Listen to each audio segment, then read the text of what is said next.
na asawa. Sabi ng Biblia, oh, ganda-ganda, bahay, kayamanan, minamana yan sa mga magulang.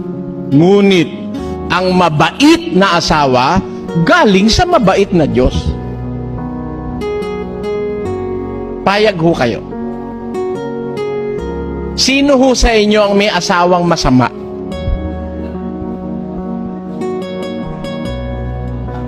Natitiyak ko, kung masama asawa nyo, hindi galing sa Diyos yun. Pero, kung sa pagkakataon at sa sandali, na-realize nyo, yung asawa nyo pala'y mabait, naniniwala ako, galing yun sa Diyos. Bigay ng Diyos sa'yo. Bakit? Pakinggan nyo sa kasulatan. Ang Sino mang lalaking nakakasumpong ng asawa ay nakasumpong ng mabuting bagay. tutulan nyo